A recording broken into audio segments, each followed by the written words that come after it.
this week.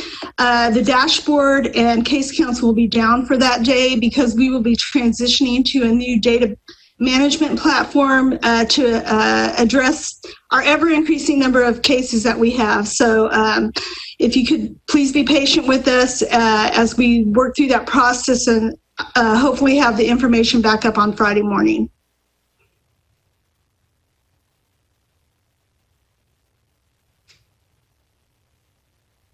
Adrian? Good morning, Adrian Stirrup, Acting Director for Austin Public Health. Proud to announce this morning that our nurse line became active this week. We're really excited about that because it helps mitigate some of the barriers that our communities were facing. And so you no longer need a computer or email access to register for a test. You can just call 512-972-5560 and someone will help you. What we're really excited about is option 3 will give our community access to over 200 languages. So now you will have the ability to register for a test in your preferred language.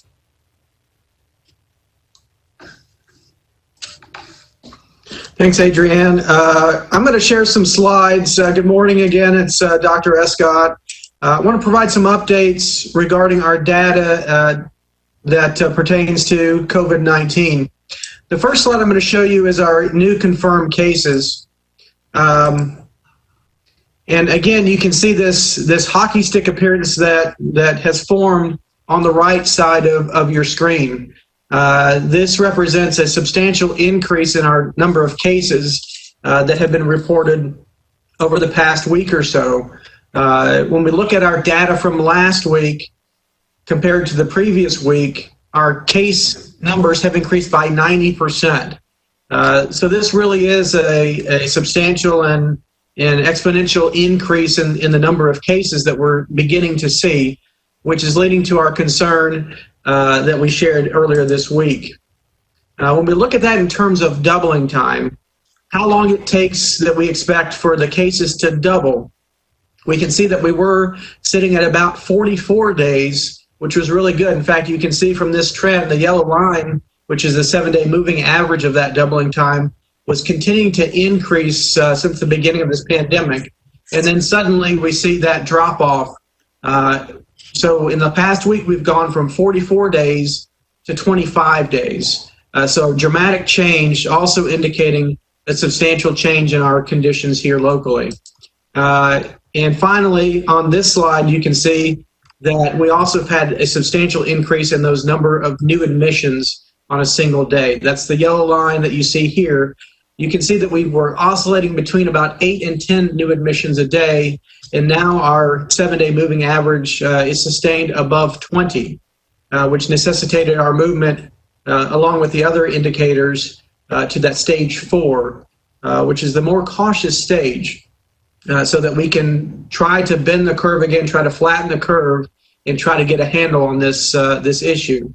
I do want to point out some new data that we also have, and that's related to hospitalizations and the length of stay. This may be hard for folks who aren't used to seeing these box plot type of graphs, but I'm going to explain it a little bit. The bottom of the box represents the 25th centile, and that means that 25% of individuals hospitalized are hospitalized for 2 days or less. The middle line in that box is the 50th centile. So 50% of individuals hospitalized are hospitalized for 4 days or less.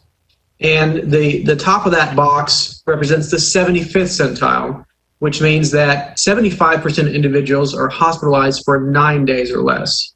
So these are significantly lower numbers compared to other data related to length of hospitalizations. You can see these dots that go all the way up past 70 days indicates other cases. So we do have some individuals who are hospitalized for weeks and sometimes months, but the vast majority of individuals are less than 9 days. So we took this data, and this data is going to be utilized to feed into our model that Dr. Lauren Myers and her group at the University of Texas have been that have been working with us to perform these models, these predictive models, as well as the models for the triggers to help inform if we need to change our predictions or change the triggers in the future due to this new information. We hope to have information on that next week as that model gets revised. Right now we have plenty of capacity in our hospitals. So it's important that folks understand that we're not saying that the hospitals are overwhelmed now. In fact, there's plenty of capacity in hospitals, in our ICUs, and there's plenty of ventilators right now. The concern is what's going to happen 3 or 4 or 5 weeks from now, because we've learned over and over again that we can't wait until the hospitals are full. We can't wait until we run out of ICU beds or ventilators before we take action. And that necessitated that change in the stage earlier this week, and it necessitates change in behavior for all of us in the community to try to avoid that system being overwhelmed. This slide is an update of our demographics associated with hospitalizations. The green line at the top represents our Latinx community.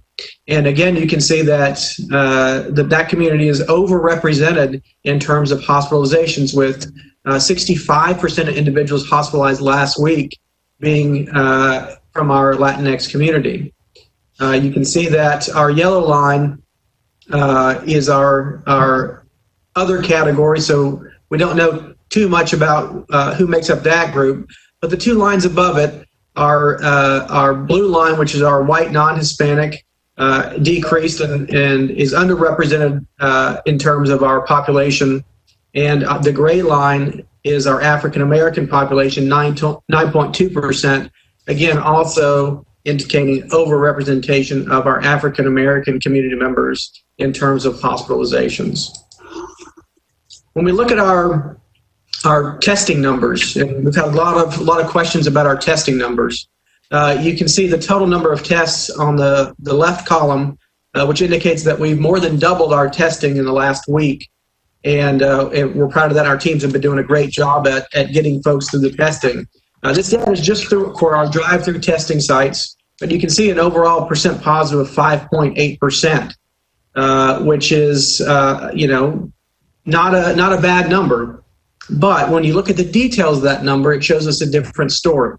It shows us that 23.5% of our Latinx community is positive that have gone through the drive-through testing. It shows you that our African American community is 7% positive. Again, significantly higher than our overall numbers.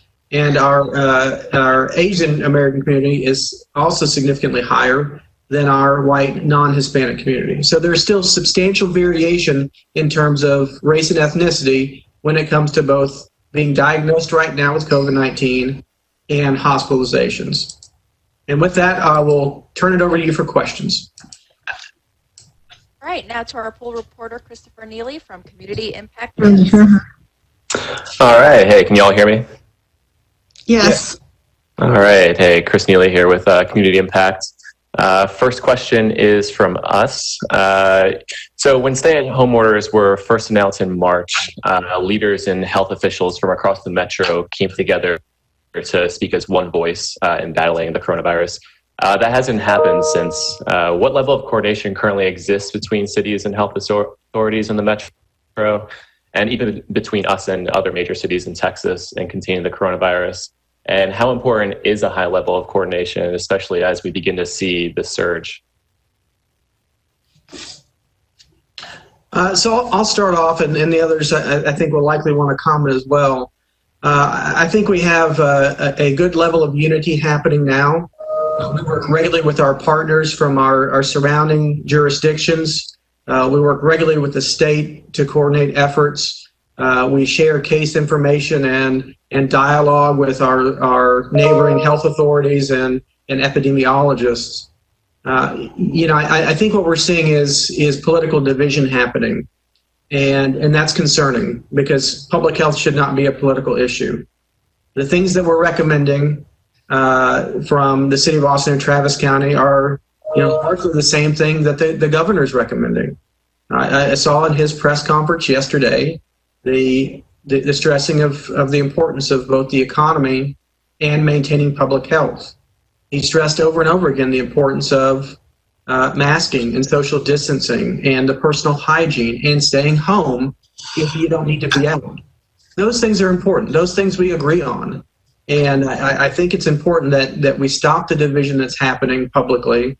We stop the misinformation that's happening by some groups who choose to create division. And we move forward together as a unified body, as a unified state, as a unified country, so that we can get a handle on this. We simply cannot afford for political division at this stage. And I'll chime in from the EPI perspective. As Dr. Escott mentioned, we do have regular routine conversations with our epidemiology and health department staff in our surrounding communities, especially transferring cases over to them that belong to them or them transferring cases into us that belong to us. We've also been working closely with epidemiologists from the major metropolitan areas just to see if our experience and the increase in cases is consistent, and just trying to identify ways and strategies to tackle that case investigation activity so that it's good for public health. And I'll add also from the public health perspective across the region, public health directors and leaders are in constant communication around strategy and implementation. We're working closely with the state health department. We're sharing resources from what the best way to spend CARES funding to the best way to implement mitigation measures. So there is a lot of collaboration throughout the system. And I would also like to add that from a testing perspective, our testing sites have been open now to our neighboring counties, and we're working with them to, provide a testing solution to help them with their number of people interested in testing. But also our isolation facility that's available has been opened up to include providing that assistance to neighboring counties, because we realize that a lot of people may live in our surrounding jurisdiction, but they actually work here in the Austin area, and we want to make sure that while we're supporting them in those ways possible. Okay, next question is from the Statesman. Are new cases and hospitalizations particularly severe in cities and counties with higher populations and more density? What trends are health officials seeing in smaller or more rural counties? Is there equal cause for concern in those places? Again, I kind of touched on this in the last comment, but we are seeing increases in trends throughout most jurisdictions statewide.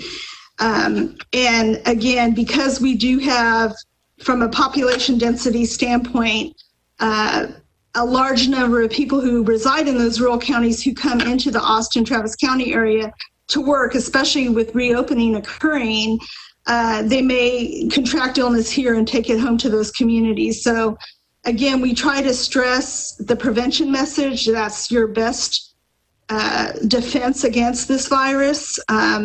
Those things that we've been stating all along, but and if people develop illness, they need to follow up and get testing. And let me just also say, we've seen this trend happen before. When COVID-19 first came to Texas, we saw that we had cases discovered in metropolitan areas, and we said back then it's going to spread to the rural communities, and it did. When we see a spike in new cases happening in larger jurisdictions, we can also predict similarly that spikes will occur in less densely populated counties. And, we have to remember that this is a virus, not dissimilar from the flu in terms of the ease of spread. It will spread to other communities. It will spread, from large cities to rural communities. But our concern is that the message that's being shared regarding precautions is different between the metropolitan areas and the smaller communities. The message should be the same. the message that you're hearing from us in the city of Austin is very similar to the message that's being shared by the governor, that we have to be safe. We want things to be open. We want the economy to be productive, but we can't do that at the expense of public health. The masking, the social distancing, the personal hygiene are critical messages that we all must hear and must engage in if we want to be safe. Yes, and just to agree and reiterate Dr. Escott's points, especially in our rural communities where there's often a lack of infrastructure and support, we want to make sure that the messaging is clear for those communities. Again, and I'll say it, I'll sound like a broken record. We want you to mask, we want you to socially distance, and we want you to practice proper hygiene. And we also want to make sure that there's information and tools to put supports in place to protect and promote community resiliency. Okay, next question is from CBS Austin. We're now in the week when Austin Public Health said that we'd see protests potentially impact the number of new cases. What are you seeing in regards to that? And does the contact tracing questionnaire cover protests? So we haven't really seen any increase that's been directly associated with protests. But again, it's our case investigation form. It's a case report form that we use that includes the contact tracing portion, but it does cover congregate settings. And so most of if not all of the case investigators have been trained to, when they get to that question about congregate settings, to ask if there are any situations like protests that they may have been involved in, so that we can include that information and start tracking that. But to date, we haven't really seen a huge impact. We haven't seen a huge number of cases increasing, but none that have been specifically attributed to the protests, maybe some anecdotal. A lot of things that I personally have seen in the cases that I've processed have been related specifically to reopening and people wanting to get out and visit restaurants and bars and things like that. Those are some of the cases that I've been seeing specifically, or just, go re-entering the workforce and being in work settings that might have cases that are positive. Let me just add that, as Janet just said, we asked about gatherings, and there's lots of different gatherings. We have Memorial Day gatherings, we have gatherings for parties, and certainly we had large gatherings for the protests. But really, we're focused on right now is ensuring that if people were gathered together, regardless of the reason, and they had an exposure, that exposure is contained. So there is some risk of transmission within that gathering group. And, it's going to be some. We don't know how many yet, but it's going to be some. The real risk is spreading outside of that group. And that's why we took the steps to lower the bar, lower the threshold on testing to make sure that anybody who was gathered in any way over the past several weeks have an opportunity to get tested. And if they test positive, that they can isolate to prevent that further spread. So we'll continue to gather that information. But it's important that folks feel safe in sharing that information. And we want to make sure that when it comes to case investigation and contact tracing, that folks understand that we're not going to share information. We're not going to share information with law enforcement. We're not going to share information with other governmental entities. It is health information. It's private information. It is confidential. And just like with any other disease investigation, from HIV to STDs to things like tuberculosis. This information is safe and it's secure, and we will not use it in any way to identify individuals. When we do the contact tracing and notify somebody they've been exposed, they never know who exposed them. So it is a very secure way to share information to really help us in public health gain control and keep people safe and healthy. And I appreciate that, Dr. Escott, because we want our community to understand those protocols and protections that are in place, because we want people to be able to exercise their right to protest, and we want you to be able to do it safely. Masking, social distancing when you can, washing your hands. And I think it's important to note that at the very core of what our community is currently protesting, those systemic inequities that pave the way for police violence also contribute to the disparities that we're seeing with this pandemic. And so, from a public health standpoint, we understand that too is a public health issue that we're working to resolve. And as we partner with our community for any other public health issue, we want the community to engage. We want their voices to be heard. We just want them to do it safely. Okay, the next question is from Univision. This kind of also relates to gatherings. In the past week, we've seen a huge jump in the number of new cases. Experts have said that this is the result of Memorial Day weekend gatherings. Soon we'll see more cases from the protests, and we have Father's Day coming up around the corner. What's the plan to avoid a medical crisis here locally? Again, this goes back to those simple protections. It's not exciting. I understand people are not getting excited about social distancing. They're not excited about masking or washing their hands. But that's how we control the size of this storm. We talked about this from the beginning, equating this to a hurricane preparation. Except unlike a hurricane, we can control the size of the storm by following those simple things, that simple advice, the washing the hands, the not touching your face, staying home when you're sick, masking in public, and social distancing. Those simple things are the best way we can protect each other, protect our community, and protect our fathers.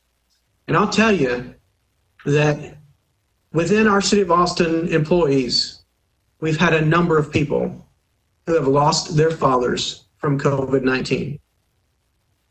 We cannot let this continue. We have to protect those who are at risk. And our fathers, my father, is at risk. We have to, I know it's hard for us not to get together with our fathers who are older. It's hard for us not to gather together as families. But we have to understand, if we want to honor our fathers, we have to do it safely. We have to stay apart. And we have to follow those simple guidelines to protect one another. I agree, Dr. Escott. The social service branch of the EOC did a lot of promotional work with faith-based organizations around Mother's Day celebrations, and we are doing the same for Father's Day. And yes, right, we have to treasure and honor our fathers, and we do this for them. And so a lot of churches have put together visual or virtual celebrations of dads that they'll play during their virtual services. We're encouraging folks to use Zoom to connect, to go back to the old school three-way calling. That's how you can show your father appreciation this day. That is the best gift of love, this gift of separation, social distancing, masking, and proper hygiene. And I would just like to add on to what Adrian was saying and Dr. Escott. The mask is there to protect the people around you. It's not protecting you, but those that you come in contact with. So should you choose to participate in activities, you need to absolutely be wearing your mask and doing those things that we've been saying, those prevention activities and social distancing. And by all means, if you're sick, stay home, don't participate. Okay, thanks. Gift of love is the gift of separation. So this next question is from KVUE. While hospitalizations and new hospital admissions are both on the rise at both the state and local level, the governor and others are saying we still have plenty of capacity and that it's not really a concern. Why are Austin Public Health and Austin Travis County leaders so concerned with the upward trend in hospital admissions? And what would you say about the governor's argument that hospital capacity is not really a concern? Look, I agree with the governor's comments that hospital capacity is not a concern today. It's not a concern for us today. We have plenty of space. There's plenty of PPE in the hospitals right now. The workforce is healthy and present. That's not our concern. Our concern is 3 or 4 or 5 weeks from now, if this skyrocketing trend continues. At that stage, our hospital capacity could be overwhelmed. Our ICUs could be overwhelmed. Our ventilator capacity could be overwhelmed. We could be facing a shortage of personnel because there's so many patients, or because they themselves are being exposed. So we do not want to sustain a trajectory that we have right now, because we can't. We've seen this happen over and over and over again across the world, that when we wait too long to sound the alarm keeps ringing for weeks and weeks, far surpassing our ability to care for people. And we're talking about the potential, if we wait too long, of exceeding hospital capacity by thousands of individuals in a single day, as far as needing hospital beds that we cannot provide. But it's a nuanced message. The message is we've got to change our behavior today to affect that in the future. But we also must take care of those health conditions that we have been neglecting. We've got to get immunized if we've been putting that off. We've got to get our physical examinations done. We have to go get our medication refills. We need to not delay those elective procedures or those diagnostic procedures that we may have been putting off because of our concerns for COVID-19. The hospitals are safe and healthy today. There are plenty of nurses and doctors and equipment and room for people. But that should not dispel the cautionary note that we must share, that we cannot maintain this trajectory. And we as individuals, we as a community, have to come together to alter the course of this curve. We've got to flatten the curve. We've got to downgrade the storm, because we're in this for the long haul. We've got another year left of dealing with this. So we also need to find that right spot, that sweet spot where we can deal with the infection, but also have a life which is more normal than it has been over the past couple of months.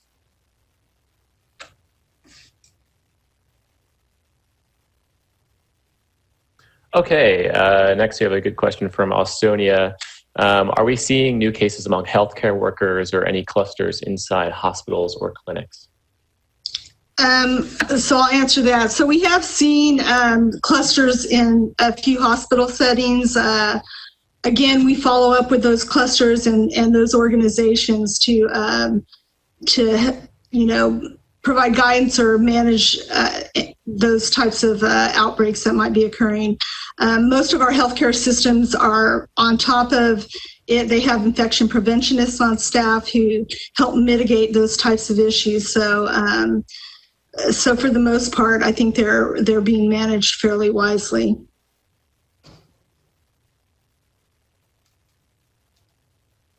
Okay, next is from Co-op Radio. Is APH looking into new approaches to influence individuals to act within the published guidance, including state agents like TABC and the State Park Police?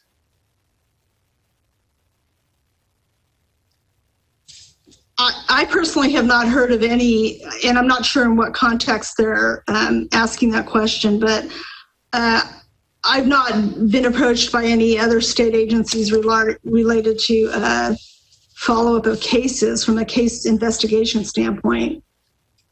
I don't know about if it's related to enforcement or what the question's referring to. is referring to enforcement of, guidelines. Yeah. I'll jump in and say that I was happy to hear the governor yesterday talk about TABC and the enforcement of bars. We do have an ongoing concern about the risk of disease spread in bars, particularly bars who are not compliant with the state guidance on COVID-19. So I think that we as a city and county are also interested in how we can enforce those things that we can enforce. The governor yesterday talked about the non-enforcement of masking itself, but certainly indicated that enforcement of other aspects may be appropriate so that we can further stem the spread of COVID-19. So we are certainly in discussions on how we can look at the law and potential enforcement actions. So we certainly do not believe that there's any role for criminalization of some of these items, but it is helpful for us to be able to inform restaurants and bars and other businesses that it's okay for you to require masking, that it's enforceable if you decide as your business to not allow people in without masks. I think it is an absolutely responsible thing to do for businesses to take a stand, not only to protect other customers in that business, but to protect their employees. And I think this is a strong position that our business community needs to take in order to ensure that we are doing as much as we can to mitigate that risk of spread, to protect our community, and to ensure that those businesses can stay open. Okay, the next question is from KXAN. There's a case in Dallas of a woman who tested positive for COVID-19 for a second time, once in February and now again in June. How concerning is that, and have you seen any cases like that in Austin? And what's the status of the Latino task force? So let me talk a bit about retesting positive. We continue to see stories about this, and it's not surprising.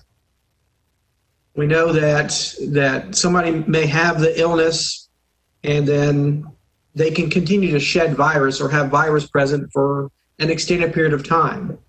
That does not necessarily mean they are infected again. It doesn't even mean that they are infectious still, because you can have dead virus, you can have low levels of virus that are present that do not indicate a substantial risk of spread.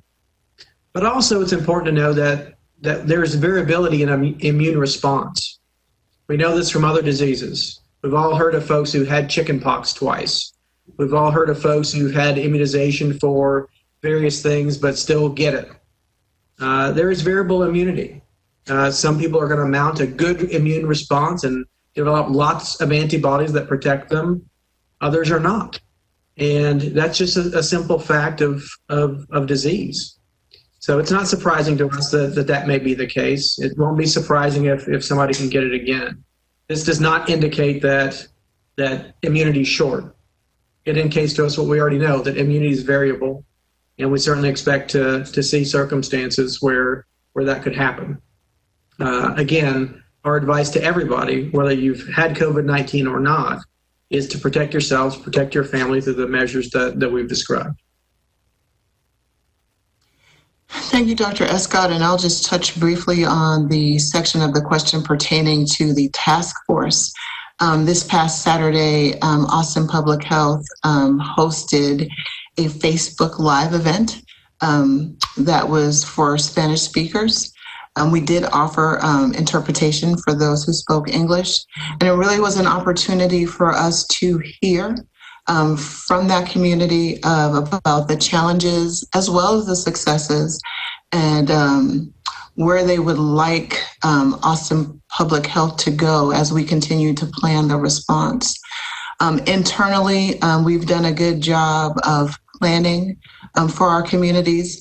But as we're learning, this pandemic is different from our typical response efforts.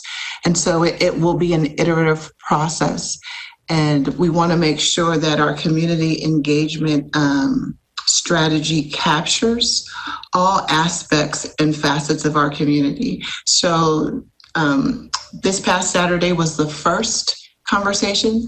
We have another conversation planned for July 11th that will be focused on all communities of color and be open to speakers of other native languages, Spanish, Vietnamese. We've been talking to or with different leaders in the Latinx community about what our next steps should be. And so I think we've all had the time to do, but as Dr. Escott said, this will be a marathon. So now we're really taking an opportunity to do and plan and strategize in conjunction with our partners. And so as those conversations with community and with key stakeholders develop, we will have a better idea of what type of body would be best served to make sure that there's that constant communication between the community and the planning efforts. Okay, next question is from KUT. How many case investigators and contact tracers do you think you'll need, and what kind of goes into calculating how many you think you'll need, and how many people are currently working in those roles? So currently we have upwards to, I'm going to say 48 case investigators that are on staff. We have been onboarding people each week to support that effort. Our goal is to get to roughly about 115 case investigators / contact tracers, to follow up with cases. And the number that we use to calculate that is based on a CDC guidance document on contact tracing and case investigation, where they estimate that we should have roughly 9 case investigators or contact tracers per 100,000 population. So that's where we have.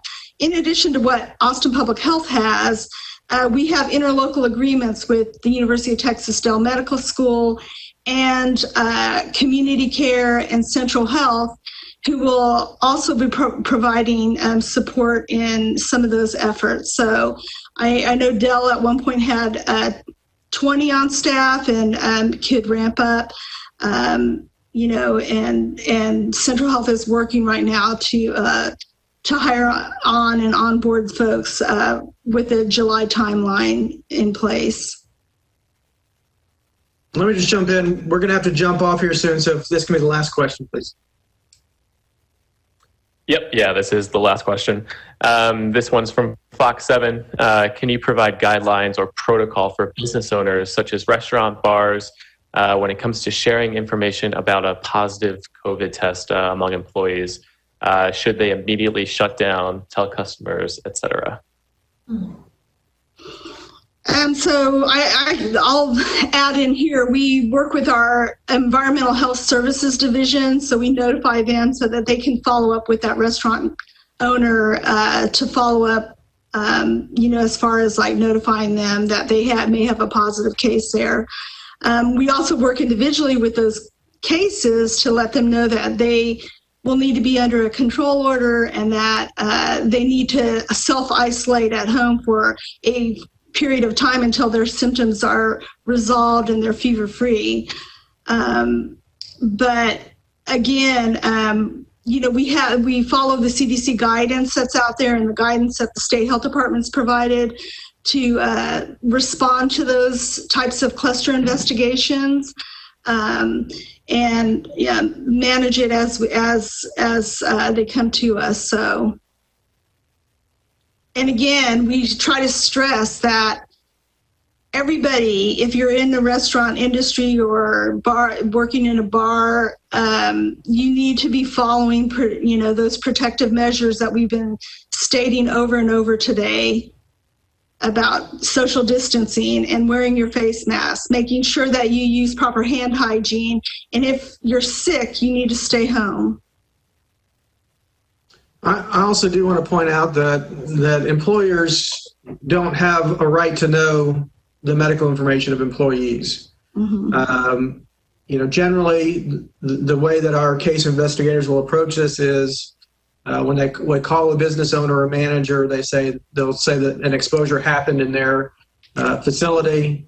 There's no disclosure of who that individual was, and there's an attempt to collect information about who else was working during particular periods of time, any customers that may have been present during those particular periods of time. So we go through great lengths to ensure that information stays safe and secure. Certainly if individuals are positive, we encourage them to share as much as they are comfortable with individuals who may have been exposed, because there should not be guilt or shame associated with having an illness of any kind. And, I'm concerned that there's guilt or shame associated with folks who get this. It's going to happen. A significant number of us are going to get this at some period of time, particularly if we don't get a vaccine in a timely fashion. So it's not something we should be ashamed of, but it is something that we need to work together to control. And that means being as open and honest as you can with those who may have been exposed, so they know and can prevent exposure to others.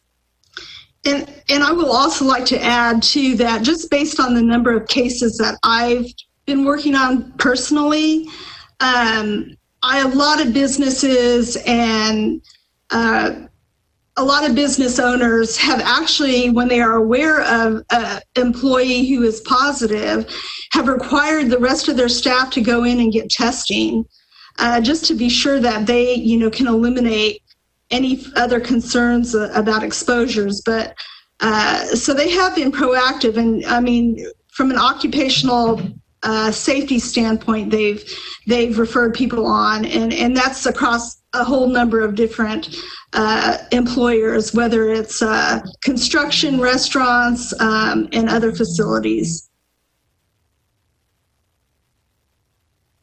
Okay, yeah, that's all the questions for today. Thanks, guys. Thank you. Thank you. Thank you. Before we wrap up, would you guys like to leave any closing remarks? Start with you, Adrian. Sure. Wear a mask if you go out, socially distance, wash your hands, and if you're sick, please isolate either at home or call 311 to get connected to one of our isolation facilities. And I would just like to add, if for some reason you do become a case and you are contacted by one of our case investigators, know that the information that you share with us is protected under privacy laws. And so it's very, very important that you are able to share contact information with us, and you can do that without fear of retaliation. We don't share that information with any enforcement bodies, but our goal is to try to mitigate and squash an outbreak should it occur within a setting. So we're trying to, as we've been saying for months now, trying to flatten the curve, and that's one way we do it. I agree with everything they just said, and to stress the importance of what Adrienne said about our isolation facility. We have a hotel that has lots of capacity for individuals who have tested positive, who are concerned they're positive and are awaiting test results, or those that have a high risk of exposure. It's a room. It's a hotel room by yourself. You have your own bathroom, TV, internet. You get fed. It's a hotel. I want people to take advantage of that, because we're concerned about the risk of household transmission, particularly in those who have trouble isolating themselves at home.